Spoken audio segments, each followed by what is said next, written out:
معزز سامعین گرامی قدر، آج 17 دسمبر ہو چکی ہے اور آئندہ آنے والے خطبے سے قبل یا اس دن پاکستان میں غالباً 25 دسمبر ہوگی یا 24 دسمبر ہوگی۔ آپ کے سامنے بر صغیر پاک و ہند میں نہیں بلکہ پوری دنیا میں 25 دسمبر کو ایک تہوار منایا جاتا ہے جس کو آپ سب بھی جانتے ہیں اور ہم بھی جانتے ہیں۔ اس کو کیا کہا جاتا ہے؟ کرسمس۔ اور کرسمس کا جو تہوار ہے اس کے حوالے سے بڑی افراد و تفرید پائی جاتی ہے۔ میرے بھائیو، یہ اکیڈیمک ایک بحث ہے، یہ عقیدے کا ایک مسئلہ ہے، یہ اسلام کے بنیادی اصولوں کا ایک مسئلہ ہے، اور جب مسئلہ کسی خاص فیلڈ سے متعلق ہو تو اسی کے ماہروں سے اس کے بارے میں رائے لینی چاہیے۔ ہمارے معاشرے کے اندر اس حوالے سے بڑی افراط و تفریط ہے، حتیٰ کہ بعض مذہبی جماعتوں کے اندر بھی آپ دیکھتے ہیں ایام میں لکھا جاتا ہے کرسمس پیکج، مسیحی بھائیوں کے لیے کرسمس کے تحفے، مسیحی بھائیوں کے لیے ان کی عید کے تحفے۔ میرے بھائیوں، اسلامی طور کے اوپر، شرعی طور کے اوپر کیا کرسمس منانا کسی مسلمان کے لیے یا کرسمس کی گریٹنگ کرنا یا کفار کے تہواروں میں شمولیت اختیار کرنا یا کفار کے تہوار میں جا کے کیکوں کا کاٹنا، اس کا اسلام میں کیا مقام ہے اور اس کی شریعت میں کیا اہمیت ہے، یہ بات سمجھنے کی ضرورت بھی ہے اور سمجھ کے آگے ابلاغ کرنے کی ضرورت بھی ہے، کیونکہ یہ ایک انتہائی خطرناک باب ہے جس میں مسلمان، عام سادہ لوگ مسلمان کہتے ہیں جی عیسائیوں کو ان کی عید کے اوپر وش کرنے میں کیا حرج ہے، مولویوں کو کیا مسئلہ ہے؟ ہمیں کوئی مسئلہ نہیں ہے، ہم وہ چیز پہنچانے کے پابند ہیں جو اللہ نے کہی ہے اور جو رسول اللہ صلی اللہ علیہ وسلم نے کہی ہے۔ رسول اللہ صلی اللہ علیہ وسلم نے کفار کی مذہبی رسومات اور عبادات کے حوالے سے ایک کلیہ بیان کیا، حتیٰ کہ میں نے تو آپ کو پہلے سیرت کے باب میں یہ مفصل آپ کے سامنے ذکر کیا تھا۔ رسول اللہ صلی اللہ علیہ وسلم عام عادتوں میں بھی مشرکین کی مکہ میں اور یہودیوں اور عیسائیوں کی مدینہ میں مخالفت کرتے رہے۔ کجا عبادت کے معاملات ہوں، جو عید ہوتی ہے وہ عبادت کا معاملہ ہوتا ہے، دنیاوی معاملات کا معاملہ نہیں ہوتا۔ عیسائی وہ پہلے ہیں یونانیوں کے بعد، یونانیوں نے تو اپنے گوڈ دیوی دیوتاؤں کی برتھ ڈے منائی تھی، لیکن عیسائی پہلے ہیں جنہوں نے اپنے نبی کی سالگرہ کو یوم عید قرار دیا تھا۔ اور کس عقیدے کے اوپر قرار دیا تھا کہ اللہ کے ہاں معاذ اللہ ثم معاذ اللہ عیسیٰ پیدا ہوئے تھے، عیسیٰ اللہ کے بیٹے ہیں اور اللہ کے ہاں پیدا ہوئے، تو ہم ایک دوسرے کو اس خوشی کے موقع کے اوپر ہیپی کرسمس کہتے ہیں۔ یہ کسی مولوی کا جواب نہیں ہے، یہ اللہ رب العزت نے سورہ مریم میں اور قرآن کی دیگر سورتوں میں خود جواب دیا ہے۔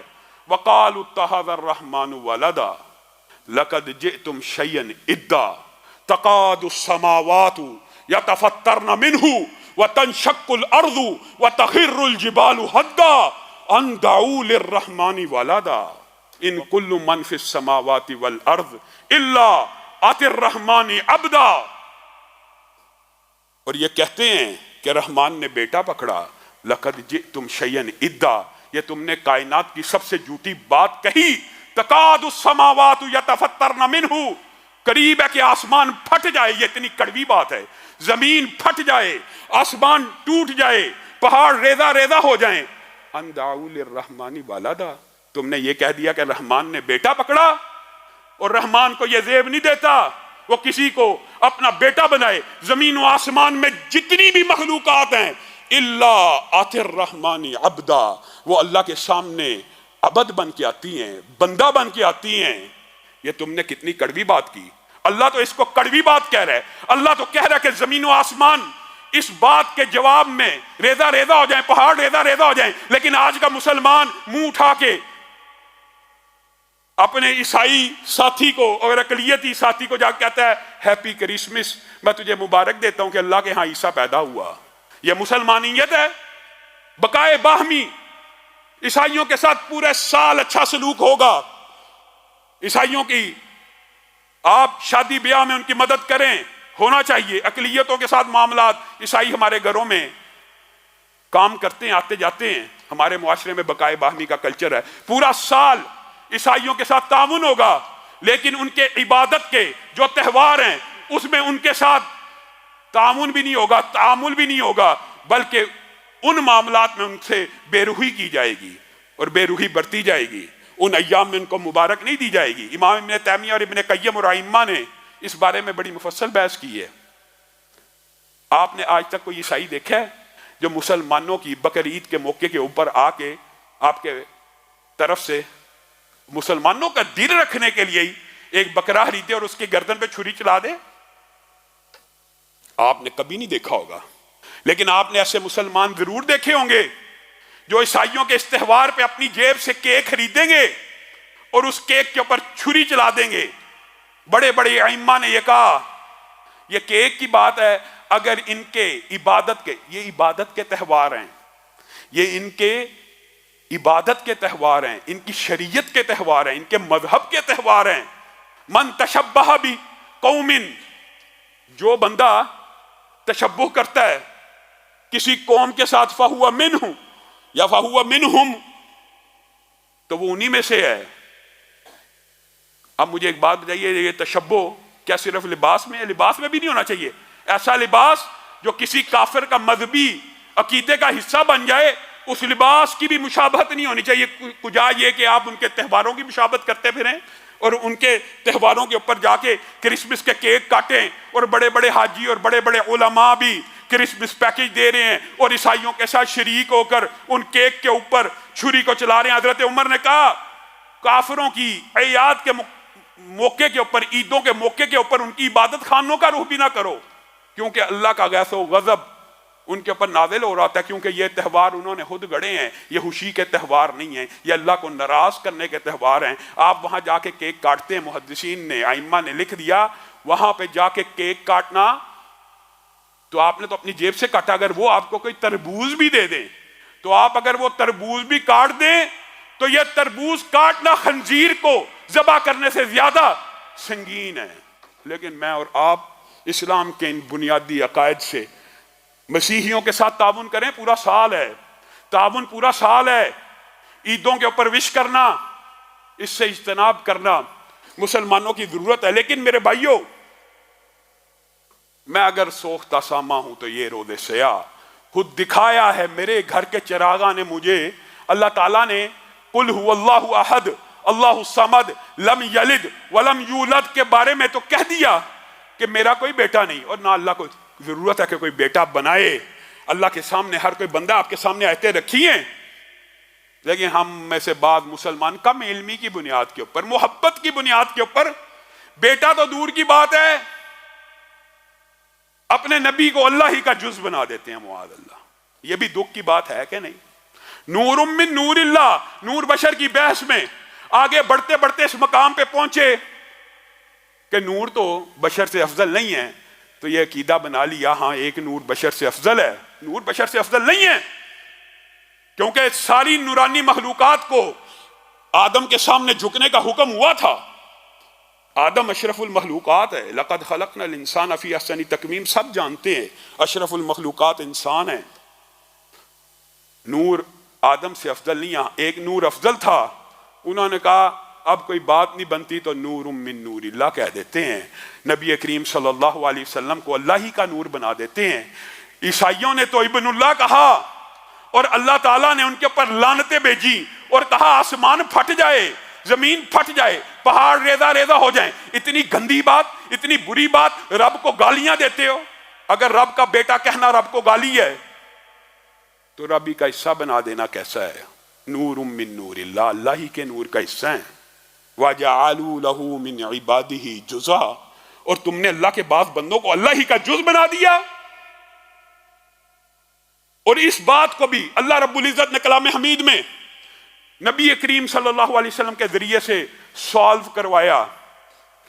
اے اللہ کے حبیب، قل کہہ دیجئے، قل ان کان للرحمن ولد۔ قرآن پاک میں توحید کی بھی اللہ تعالیٰ نے انتہا کی ہے اور یہ آیات ان میں سے ہیں۔ پیارے نبی کو اللہ حکم دے رہا، قل آپ کہہ دیجئے ان قان للرحمن ولد، اگر اللہ کا کوئی بیٹا ہوتا، اگر اللہ کا کوئی بیٹا ہوتا فانا اول العابدین، تو اللہ کے بیٹے کا بھی یہ حق تھا کہ اس کی بھی عبادت کی جاتی۔ میں محمد صلی اللہ علیہ وسلم اس کی عبادت کرتا، لیکن اللہ کا کوئی بیٹا نہیں ہے۔ اللہ کی جتنی بھی مخلوقات ہیں وہ ساری کی ساری اللہ کے سامنے بندہ بن کے آتی ہیں، غلام بن کے آتی ہیں، عبد بن کے آتی ہیں، مخلوق بن کے آتی ہیں، نہ بیٹا بن کے آتی ہیں، نہ ہمسر بن کے آتی ہیں، نہ جز بن کے آتی ہیں، نہ کل بن کے آتی ہیں۔ یہ آپ کو کس نے مغالطہ ڈال دیا؟ اللہ ہی کا حصہ بنا لیا، اللہ ہی کا جز بنا لیا، اللہ ہی کو مخلوقات میں مان لیا، اللہ ہی کو ہر جگہ کے اندر مان لیا۔ اللہ مخلوق سے جدا ہے، اللہ ہے، اللہ خالق ہے، باقی ہر چیز مخلوق ہے۔ ہاں مخلوقات میں ہمارا عقیدہ یہ ہے کہ کائنات میں مخلوقات میں سے افضل بشر ہیں، اور بشروں میں سے بھی اور تمام مخلوقات میں سے بھی سب سے افضل اگر کوئی ہیں تو آمینہ کے لال ہیں۔ یہ عقیدہ ہے۔ بعد از خدا بزرگ تو ہی قصہ مختصر ختم بات۔ اللہ خالق ہے، باقی ہر چیز مخلوق ہے، اور مخلوقات میں سے سب سے افضل نبی مکرم ہے، لیکن نبی مکرم بھی اللہ کی ذات کا حصہ نہیں ہے، نبی بھی اللہ کی اولاد نہیں ہوتے، نبی بھی اللہ کا جز نہیں ہوتے، نبی بھی اللہ کے بندے ہی ہوتے ہیں۔ وہ بھی لوگوں کو یہ تعلیم اور تبلیغ کرنے آتے ہیں کہ لوگوں کی عبادت سے نکل کر ایک اللہ کی عبادت کی طرف آ جاؤ۔ میرے بھائیوں، یہ کرسمس کا فلسفہ، یہ عیسائی تہواروں کا فلسفہ، یہ کفار کے تہواروں کا فلسفہ، ہولی ہو، پتہ نہیں کیسے کیسے ہیلوئن، کیسے کیسے تہوار مسلمان یعنی تشبہ کر رہے ہیں۔ یعنی رسول اللہ صلی اللہ علیہ وسلم کی حدیث ان کی نظر میں کوئی اہمیت نہیں رکھتی۔ اور آخری بات کر کے میں اپنی بات کو ختم کروں گا۔ میرے بھائیوں، جیسے اسلام کے اندر آپ کو بتلایا امر بالمعروف ہے، صرف اسلام امر بالمعروف کا نام نہیں ہے، نہی عن المنکر کا نام بھی ہے، اور نہی عن المنکر کی حدیث من رعا منکم والی سب نے سنی ہوگی، سب کو یاد ہے۔ من رعا منکم منکرا والی حدیث سب نے سنی ہے۔ جو کوئی تم میں سے منکر دیکھے کوشش کرے ہاتھ سے روکے، نہیں استطاعت رکھتا زبان سے روکے۔ یہ حدیث سب کو آتی ہے۔ اس حدیث کے آ جانے کے بعد پوری امت کی یہ ذمہ داری ہے، جو حقیقی منکر ہے، جو حقیقی گناہ ہے آپ کے، لیکن یہ بات بھی سمجھنے کی ضرورت ہے، اکیڈمک بحث ہے کہ منکر وہی ہے جس کو قانون اور اسلام اور شریعت منکر کہے۔ منکر وہ نہیں ہے جس کو بندہ گھر بیٹھے سوچے یہ منکر ہے تو وہ منکر ہے، نہیں۔ لیکن اگر کوئی دیکھتا ہے تو اس کے اوپر یہ ذمہ داری ہے۔ آپ دیکھ رہے ہیں کہ ڈاکو ایک بچے کو یا عورت کو لوٹ رہا ہے، آپ میں استطاعت ہے، سخت ہے، آپ اس کو روک دیجئے، اپنے ہاتھ سے پکڑ لیجئے۔ شریعت کا یہ اصول ہے، یہ شریعت کا ضابطہ ہے، اس کو پکڑ لیجئے۔ ہاں نہیں پکڑ سکتے، کمزور ہیں، تو چیخو پکار کر دیجئے، پکڑو اس کو، یہ ظلم کر رہا ہے، آواز اٹھائیے۔ اگر اتنی بھی سخت نہیں، اپنی جان کا خطرہ ہے تو دل سے تو برا جانیے۔ لیکن آج ہم امر بالمعروف کے اوپر لگے ہوئے ہیں، نہی عن المنکر کے بارے میں ہم نے سب نے خاموشی تانی ہوئی ہے۔ میرے بھائیوں، گانا جس طرح تنہائی میں کمرے کے اندر سننا حرام ہے، اسی طرح پبلک میں، کنسرٹ میں، کالج میں بھی حرام ہے۔ اسی طرح اگر یہ کنسرٹ اور گانا بجانا کسی اور اسلامی ملک میں ہو تو بھی جائز نہیں ہو جاتا۔ یہ آپ کو کسی نے مغالطہ ڈال دی ہے۔ یہ آج کل معاشرے کے اندر بڑا المیہ ہے۔ یہ جو حکمرانوں کی جو منکرات ہیں، ان کی جو نواہی ہیں، ان کو جو منع کرنا ہے ان کے کان میں جا کے کرنا ہے۔ جو منکر اعلانیہ ہو اس کا رد اعلانیہ ہونا چاہیے۔ اور دکھ اور افسوس کی بات ہے، جس طرح کمرے میں گانا گانا بھی حرام ہے، ناچ گانا منع ہے، مسجد میں بھی منع ہے، لیکن ایمانداری سے بتلائیے مسجد میں گانا گانے کی سنگینی زیادہ ہے، مسجد میں ڈانس کرنے کی سنگینی زیادہ کہ گھر کے کمرے میں؟ مسجد میں زیادہ ہے نا۔ اسی طرح وہ وطن جس کو اسلام کے نام پہ حاصل کیا گیا، وہاں کعبہ کی بیٹی و بادشاہی مسجد کے میناروں کے نیچے اگر حوا کی بیٹی کو سرے عام بیچا جا رہا ہوگا لائسنسوں کی آڑ میں، تو یہ زیادہ سنگین اور کبھی جرم ہے، کجا کسی کافر ملک میں ہو۔ اسی طرح وہ ریاستیں جو محبت وحی ہیں، جہاں مکہ اور مدینہ ہے، وہاں پہ اگر اس طرح کے کام ہوں، کنسرٹ، ناچ گانا، گانا بجانا، اس کے اوپر خاموش رہنا اور اس کو منکر نہ سمجھنا، یا اس کی نہیں نہ کرنا، یا اس کا رد نہ کرنا، یا اس کو برا نہ جاننا، یہ بھی سنگین ہے۔ میرے بھائیوں پاکستان میں اور اس ریاست میں گانا بجانا دیگر ریاستوں سے زیادہ سنگین ہے، کیونکہ یہ ریاست اسلام کے نام پر بنی اور وہاں پہ